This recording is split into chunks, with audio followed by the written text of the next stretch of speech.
My biggest piece of advice was to be passionate, like to work on your craft every single day and just try and get better and better as often as you can. Hong Kong Mansion est une photographie prise avant mai 2018 par le photographe et graphiste écossais Liam Wang. C'est une prise en contre-plongée du complexe à appartements populaire de Yik Ching, aussi appelé Monster Building, qui se situe dans Quarry Bay à Hong Kong. Elle est principalement composée de grands immeubles habités cloîtrant la photographie et dirigeant le regard vers le ciel. La palette de couleurs de la photographie est principalement composée d'orange, de bleu et de gris. La photo est prise de nuit, un peu avant les premiers rayons du soleil. Le ciel se démarque donc de l'ambiance sombre de la photo. On peut remarquer de nombreuses lumières allumées, des vêtements qui pendent aux fenêtres et des climatiseurs. Liam Wang est né en Écosse le 25 juillet 1987. Il a étudié le graphisme à l'université Abertay à Dundee, en Écosse. Après 4 ans d'études, il entre dans le monde du travail à l'âge de 25 ans à Ubisoft Montréal. Il devient rapidement Graphic Design Director, devenant ainsi le plus jeune directeur d'un des plus grands studios de jeux vidéo au monde et permettant à l'artiste d'avoir une place dans la liste 30 Under 30 du Forbes Magazine, une des revues business les plus populaires au monde. En décembre 2015, il entame sa première série photographique intitulée Tokyo Nights. Dans cette série, Liam Wang capture les moments que l'on peut retrouver lors d'une balade nocturne dans la capitale japonaise. Grâce à cette série photographique, il a été nominé pour plusieurs récompenses de design et de photographie comme la BAFTA, les Adobe Design Awards, etc. Pour ses travaux, il utilise un matériel varié mais principalement des appareils numériques avec des objectifs allant du 14 mm au 200 mm. Liam Wang ne dévoile pas beaucoup ce qu'il utilise pour ses photographies, cependant, on peut imaginer que pour Hong Kong Mansions, il a utilisé un Sony A7R3. Un des boîtiers qu'il possède est comme objectif un Zeiss Batis 25 mm. Yik Ching est un lieu populaire auprès des touristes du monde entier et surtout des photographes qui mettent en avant la chaleur et la convivialité que l'on peut ressentir lorsqu'on visite ce lieu. Pour Liam Wang, c'est tout le contraire. Il opte pour une ambiance plus sombre et irréelle de la scène avec une prise de nuit plus contrastée. L'utilisation des couleurs orange, bleu et gris rappelle directement l'ambiance du film Blade Runner et des différentes scènes que l'on peut voir dans celui-ci, une grande source d'inspiration pour l'artiste. L'orange rappelle un paysage aride et peut évoquer un sentiment funeste, une combinaison très post-apocalyptique, dystopique. Le bleu ramène à la couleur de la technologie, de l'électricité et donc d'un monde futuriste où la technologie est majoritairement présente dans la vie de tous les jours. Le gris apporte une touche urbaine à la photographie avec la présence des immeubles à appartements. Ces derniers nous font penser aussi à un monde où la population ne fait que grandir, qui ne semble jamais atteindre son paroxysme. Le contraste entre le nom Les Manoirs de Hong Kong et les bâtiments d'apparence défavorisée apporte un sens sarcastique à la photographie, dénonçant la population démunie des grandes villes. Un sujet qui revient souvent dans le thème cyberpunk.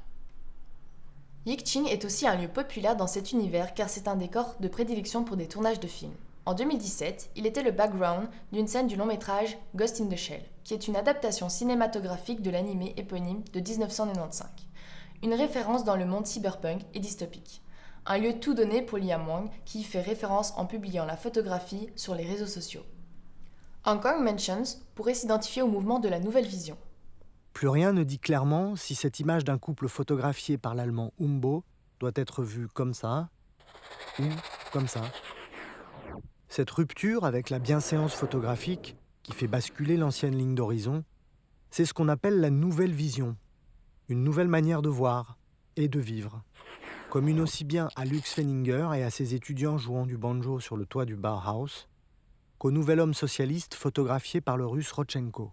Ce courant photographique voit ses débuts dans les années 1920 et se développe jusque dans les années 1940. La nouvelle vision ne met pas l'accent sur le sujet, mais sur la forme et la position des éléments dans la photographie, grâce à des angles nouveaux comme la contre-plongée, la vision latérale ou encore le déséquilibre de la composition qui sont possibles avec l'émergence des appareils photographiques portables. La nouvelle vision se veut expérimentale. Elle rejette les idées du courant précédent et embrasse le modernisme de l'époque. On peut retrouver des photos de grands bâtiments et de machines complexes qui sont les représentants de l'avenir de la civilisation. Un exemple de nouvelle vision sont les photographies d'Alexander Rodchenko. L'artiste russe a voulu montrer la nouvelle Russie, mise en place après la révolution d'octobre 1917. Il a utilisé le mouvement pour montrer le modernisme, le changement des villes et de la vie. Dans Hong Kong Mansions, on retrouve des éléments s'identifiant au mouvement de la nouvelle vision. On a des angles d'immeubles droits qui font apparaître 2 lignes dans chaque coin, s'élevant jusqu'au toit dont les rebords forment le carré qui laisse découvrir le ciel. Le côté moderne et futuriste de la photo se retrouve dans le choix des couleurs, mais surtout dans la hauteur des bâtiments qui font penser au gratte-ciel des grandes métropoles du monde. Cette hauteur est accentuée par la prise en contre-plongée de la photo, qui nous fait sentir petits face à l'immensité des bâtiments. Le thème du futur est un élément très présent dans les travaux de Liam Wang. Dans sa série Tokyo Nights, dont l'édition physique est sortie en décembre 2019, ces photos sont inspirées de l'univers futuriste et cyberpunk que l'on peut retrouver dans les travaux de Sid Mead et d'Hideo Kojima, 2 icônes de cet univers qui ont d'ailleurs signé le livre. La présence de néons de couleurs vives, mélangée à l'ambiance sombre de la nuit de ces photos, évoque une ville surréaliste, voire imaginaire. Le fait que le sujet de cette série soit la ville de Tokyo fait penser à cette image d'un pays qui semble, technologiquement parlant, tant en avance sur nous, tout en restant dans le présent. Mais Liam Wang ne s'arrête pas qu'à une ambiance nocturne et futuriste.